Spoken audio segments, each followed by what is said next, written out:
At the coronation everyone thought would belong to King Charles and Queen Camilla, it was Princess Charlotte who silenced the palace and the world by stepping forward wearing her late grandmother Diana's crown. But behind this unforgettable moment lies a story of secret defiance, heartbreak, and long-buried truths.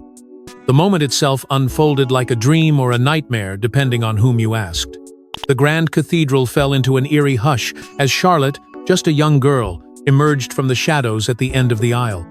The air was thick with expectation, everyone's eyes fixed on the throne at the front, waiting for Charles to take his place and for Camilla to bask in her crowning glory. But the hush became a gasp when the light caught the glint of the crown perched proudly on Charlotte's head. Not just any crown, but Diana's crown, the one that hadn't been seen in public since the tragic night when the world lost its beloved princess. Gasps rippled through the crowd like a storm sweeping through a still lake. The nobility stiffened, dignitaries shifted in their seats, and the sea of commoners craned their necks to see if their eyes were deceiving them. In that instant, every camera flashed, every smartphone was raised, and within seconds, the moment had already ignited social media. Headlines exploded in every corner of the globe. "Charlotte honors Diana in stunning coronation move," one outlet blared. "The People's Princess returns through Charlotte," read another. But inside the palace, the reaction was far from unanimous. At the front of the room, Charles' jaw tightened, his fingers clutching the edge of his robe. His expression was a storm of rage and disbelief, as if a ghost had returned to haunt him on what was supposed to be his finest hour. Beside him, Camilla's face twisted in outrage, her lips pursed as if swallowing back the fury she so desperately wanted to unleash. Meanwhile, William and Kate, standing further back, wore expressions no less conflicted. Kate's eyes shimmered with something almost like pride, but it was tempered by the tension in her jaw, the way her hand clutched William's sleeve as though holding him in place. William's eyes darted between his daughter and his father, caught in a silent battle between loyalty and admiration, duty and love. Whispers began to buzz through the congregation like angry bees. This couldn't possibly have been spontaneous. The way Charlotte carried herself, the timing, the symbolism, it all felt too deliberate, too pointed to be an innocent gesture. It seemed as though every step had been rehearsed, every glance carefully chosen to send a message. But what that message truly meant was anyone's guess. And yet, beyond the murmurs and the outrage, a more pressing question began to take shape in the minds of everyone watching. What could have driven this young princess to defy centuries of tradition, to challenge her family so openly, and to resurrect the memory of the woman who had once threatened to dismantle the very monarchy she now stood within? But to truly understand how Charlotte stole the world's heart and defied her family, we must unravel the tangled web of secrets, betrayal, and quiet rebellion that led to this moment. In the shadows of the gilded halls, while the palace slept and the world outside remained oblivious, Kate and Charlotte found themselves sitting together in quiet defiance of the monarchy's suffocating expectations. Their conversations began as whispers, innocent questions from a curious daughter about the grandmother she never knew, but they soon deepened into something far more profound. Night after night, Kate shared stories of Diana's warmth and bravery, her battles with the institution that both crowned and crushed her. At first, her words were heavy with sadness, but as she spoke, something fierce began to flicker in Charlotte's eyes. One evening, when the moonlight streamed through the curtains, Kate finally admitted what she had kept buried for so long. Through clenched teeth and tearful eyes, she confessed to her daughter the pain she endured trying to honor Diana's memory while silenced by tradition. Every gesture she made, every quiet tribute to her husband's mother, was met with resistance, whispers about protocol, and thinly veiled warnings to know her place. Even now, after all these years, the monarchy kept Diana's legacy locked away, both figuratively and literally buried under layers of duty and decorum. Charlotte listened intently, her small hands balled into fists. When Kate finished, the young princess leaned closer, her voice steady yet trembling with resolve. "Then I'll show them," she said. "I'll show the world who she truly was." In that moment, something unspoken passed between them, a silent pact, forged not out of rebellion for its own sake, but out of love and loyalty to the memory of the woman who had dared to stand where no one else would. Determined, they began to plan. Kate, with knowledge of the palace few could rival, guided Charlotte through the labyrinthine halls and locked rooms of the royal vaults. Together, they navigated the silence and secrecy of the night until they reached the chamber where Diana's most iconic possessions lay hidden from the world. And there, tucked away under velvet covers and behind a layer of cold glass, they found the crown. The one no one dared touch, the one Camilla claimed as her own. Charlotte reached for it without hesitation, her fingers brushing the metal as though it carried her grandmother's very spirit. But this pact went beyond the crown itself. Kate, knowing the scrutiny her daughter would face, began preparing her for the storm to come. Night after night, she taught Charlotte how to carry herself with poise, how to stand firm when others tried to intimidate her, how to answer a glare with silence and a whisper with truth. This, Kate told her, is how Diana survived. And now it's your turn. What they could not yet foresee was how far this single act of defiance would reach, how many hearts it would ignite, and how many alliances it would shatter. As the dawn of Coronation Day broke, Charlotte walked toward her destiny with quiet determination, unaware of the chaos her gesture would unleash. On the morning of the coronation, the palace thrummed with nervous energy as the final preparations unfolded behind tightly closed doors. The corridors were alive with the shuffle of servants, the clink of silver, and the heavy silence of anticipation. Everyone's eyes were fixed on King Charles and Queen Camilla. This was meant to be their day of triumph. But in the royal dressing room, away from the watchful eyes of the public, an unspoken war began to unfold, threatening to overshadow everything the monarchy had meticulously planned. As the stylists arranged robes and adjusted tiaras, the room fell quiet when Charlotte entered. At first glance, it was simply the young princess arriving at her appointed time.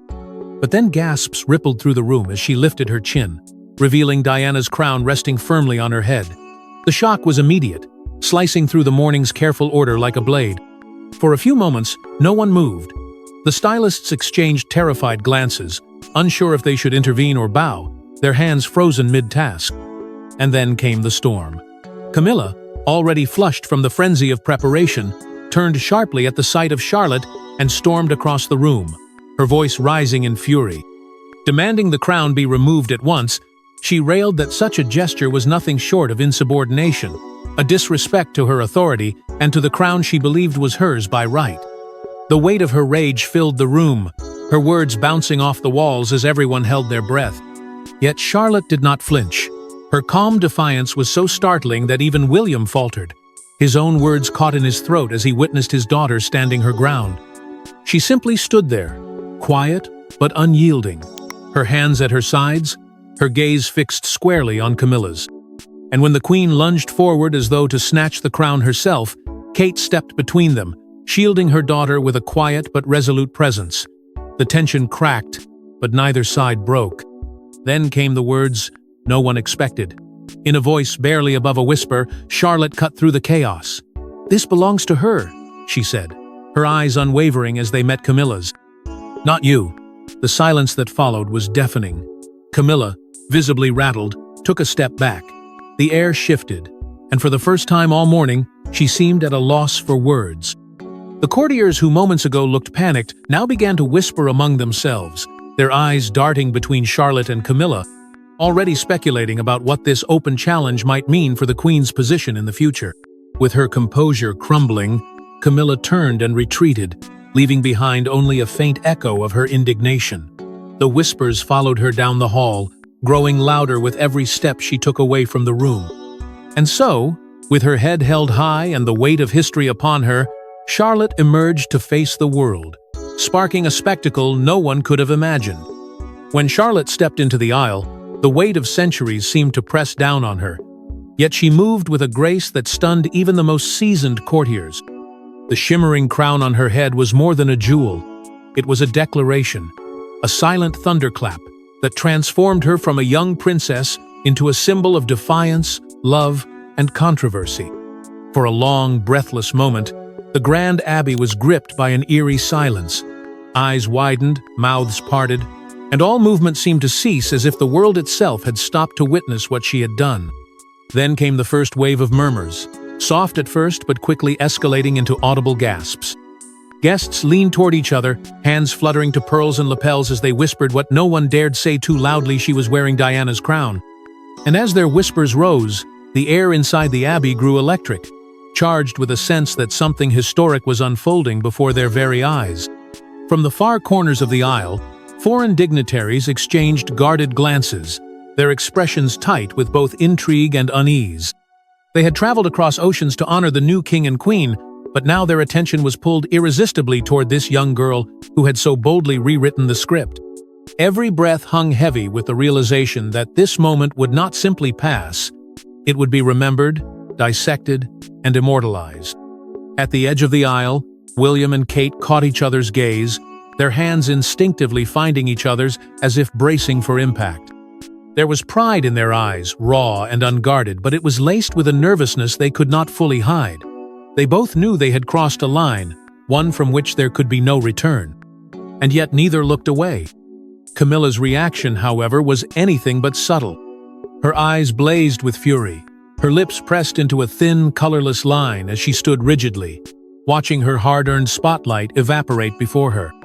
It was as though she could feel the eyes of the world shift from her to Charlotte and hear the quiet snickering of those who had always questioned her place in the monarchy. With each step Charlotte took, Camilla's composure splintered a little more. And yet, through it all, Charlotte remained unflinching. She carried herself with an almost unsettling poise that evoked haunting memories of Diana herself. The same quiet defiance, the same graceful resilience that once captivated millions. The resemblance was undeniable, and for many watching, it felt as though Diana had returned in spirit, walking alongside her granddaughter. Beyond the great doors of the abbey, word had already spread. The crowd outside erupted in deafening cheers as the news raced through the masses. Shouts of "Charlotte! Charlotte!" rang through the air, their voices uniting in celebration of a girl who dared to remind the world of the princess they had never truly let go. But the spectacle inside the abbey was just the beginning. The real battle would be waged behind closed doors in the hours that followed. As the grand ceremony drew to a close and the cameras stopped rolling, the carefully rehearsed smiles of the royal family dissolved into tight jaws and cold stares. The applause outside faded into a distant murmur, replaced by the heavy silence of the throne room, a silence so sharp it seemed to pierce through the very walls. Here, where portraits of past monarchs glared down in judgment, the family gathered for what was supposed to be a private moment of triumph. But instead, it became a battlefield of fury, heartbreak, and betrayal. Charlotte sat quietly in the center, her hands folded in her lap, her head held high as though even here she refused to shrink. Across from her, Charles stood rigid, his robes still draped over him like a relic of authority that now felt fragile. His voice cracked through the silence, demanding an explanation for what she had done. "Do you understand?" he began, barely able to contain himself. "The chaos you've unleashed? The disrespect to this family?" But Charlotte simply met his gaze, unflinching. The tension mounted when Camilla, flushed with indignation, turned her anger not toward the young girl but toward Kate. Her words, sharp and cutting, accused Kate outright of orchestrating the humiliation. She claimed it had all been a calculated attack, a cruel, deliberate spectacle designed to undermine her on the very day she was to cement her place as queen. Every word dripped with venom, every accusation a dagger meant to draw blood. William stood between them all, visibly torn, his hands twitching as though he wished he could reach out to both his daughter and his father at once. His face betrayed the storm raging inside him, caught between the crown he had been raised to inherit and the daughter who had just exposed its deepest fractures. His voice rose once, only to falter when Charlotte spoke. In a tone so calm it shook the room more than shouting ever could, she said, "I did it for her." The words hung in the air like a verdict, silencing even Camilla. There was no apology in her voice, no hint of regret, only the quiet certainty of someone who had chosen her path long before anyone else noticed. Around them, staff and advisors exchanged anxious glances, their expressions betraying the fear that this confrontation was more than just a family squabble. They could feel the foundation cracking beneath their feet, the weight of royal protocol splintering under the defiance of a single girl. For decades, the monarchy had thrived on tradition and silence, but in that moment, they all wondered if Charlotte's gesture had awakened something they could never bury again. Yet even as emotions ran high within the gilded walls, beyond the palace gates, a different kind of storm was brewing. Outside, a groundswell of public support for Charlotte began to roar louder than anyone inside could have expected. setting the stage for a reckoning that no one, not even the king, could contain. In the hours that followed the coronation, while the family retreated behind stone walls to confront their own turmoil, the world outside erupted in a way no one could have predicted. Newspapers across continents splashed Charlotte's image across their front pages, her defiant figure crowned with Diana's legacy, under headlines proclaiming, "The People's Princess Returns." Social media became a frenzy of admiration and awe, with hashtags carrying her name climbing to the top of global trends. For the first time in years, the monarchy no longer owned the narrative. Charlotte did. Every major media outlet aired split-screen comparisons of Charlotte and Diana, both wearing the same crown, both standing at the center of controversy, yet radiating the same quiet strength. Clips of Charlotte's poised walk and her unshaken stare circulated endlessly, accompanied by archival footage of Diana, as commentators and royal watchers alike marveled at the eerie symmetry between grandmother and granddaughter. Outside the palace gates, the crowd thickened until it became a living wave of voices, chanting Charlotte's name, their cheers echoing off the ancient stones with an intensity that rattled even the most seasoned guards. What was meant to be a day celebrating Charles and Camilla had been completely overtaken, and as the chants grew louder, so too did the panic behind the palace walls. Camilla's allies in the press scrambled desperately to reclaim control of the story. Overnight, carefully worded columns and editorials appeared, accusing Charlotte of immaturity and framing her act as reckless rather than heroic. Yet their words fell flat against the rising tide of public adoration.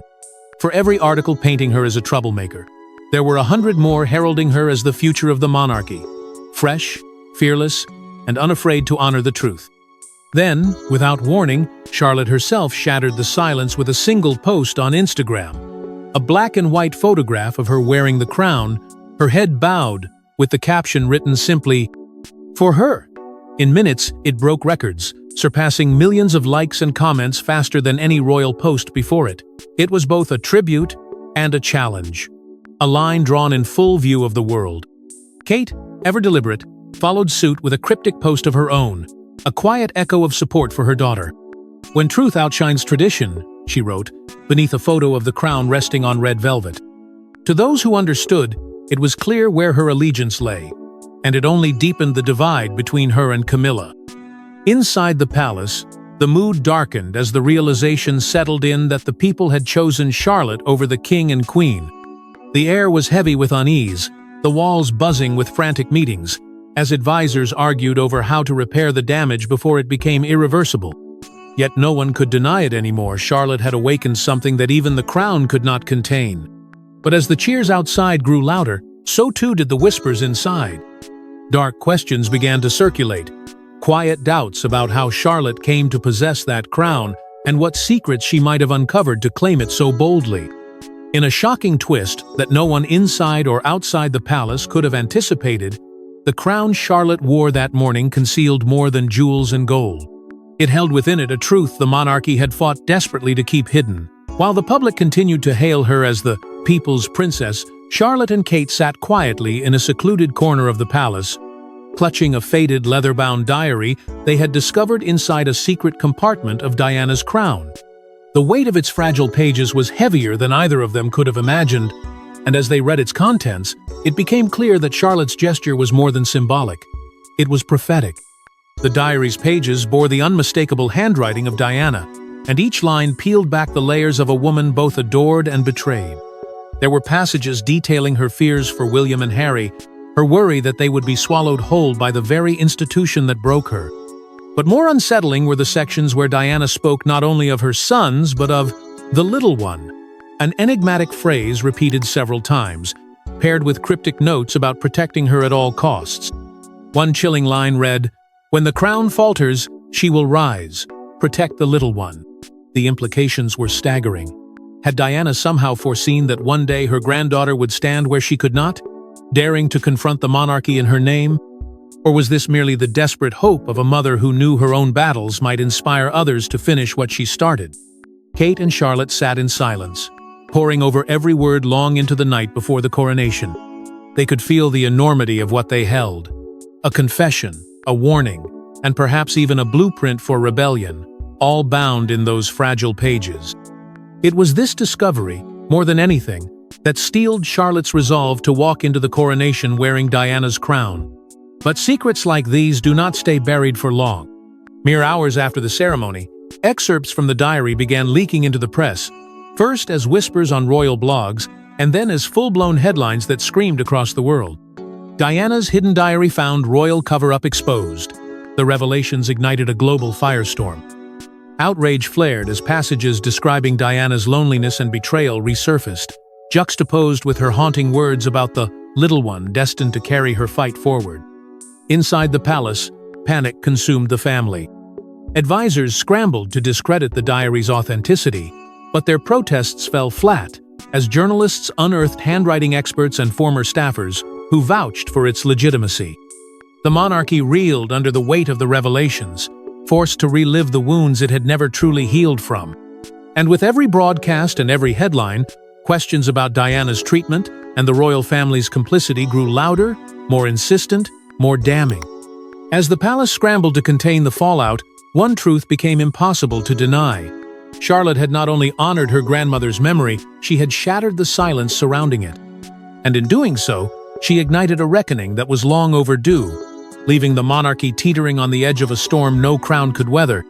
By the end of the day, the monarchy stood at a crossroads, its polished traditions fractured, its carefully guarded future suddenly uncertain. But amid the confusion and dissent, a young princess had emerged not just as a defiant granddaughter but as an unlikely symbol of courage and truth. As polls poured in from across the nation and beyond, one thing became glaringly clear. Public support for Charlotte had reached heights the palace could never have predicted. Numbers revealed that she now eclipsed even William and Kate in approval, her name spoken with admiration that not even the most seasoned monarch could command. For the first time in decades, the British public rallied not around the throne, but around a girl who had dared to wear a forbidden crown and expose everything it stood for. The backlash inside the palace was swift and merciless, but it couldn't stem the tide outside. Camilla, once positioned as the enduring queen, retreated from public view entirely amid a torrent of criticism and ridicule. The newspapers that had once defended her now turned sharp and merciless, questioning whether her reign had already come to an end before it had even truly begun. Every headline seemed to echo the same sentiment. The queen had been outshone, outmatched, and perhaps undone by a child who carried herself with more authority than the crown itself. As the noise of the world swirled outside, Charles reportedly summoned Charlotte to a private meeting deep within the palace. No one knows exactly what was said behind those closed doors, but sources close to the family suggested the tone was less anger than awe. For the first time, it seemed even the king had to reckon with the reality that his granddaughter's gesture had captured the imagination of millions in a way his coronation could not. Whatever words passed between them, the king emerged somber, leaving the impression that Charlotte's intentions were not to be dismissed so easily. Later, in a rare moment of candor, William addressed the press directly. His statement was short but telling. "Sometimes," he said, "actions speak louder than words. Today, my daughter reminded us all of that." The room fell silent as the weight of his words sank in, and for the first time in years, the heir to the throne looked more proud than conflicted. Then came the moment that cemented it all. As dusk settled over the palace, Kate and Charlotte stepped out together onto the balcony, side by side, facing the sea of supporters that had gathered below.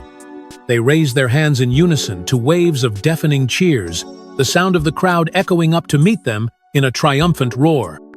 In that instant, it was no longer about rebellion or defiance.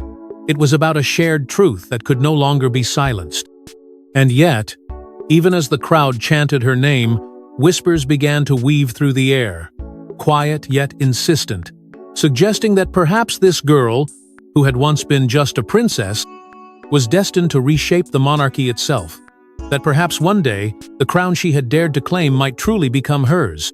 As the sun set on the day of the coronation, one truth rang louder than the royal trumpets. Princess Charlotte had not only stolen the spotlight but also the hearts of millions, leaving the crown and its legacy forever changed. Thanks for watching. Don't forget to like and subscribe, and we will see you in the next one.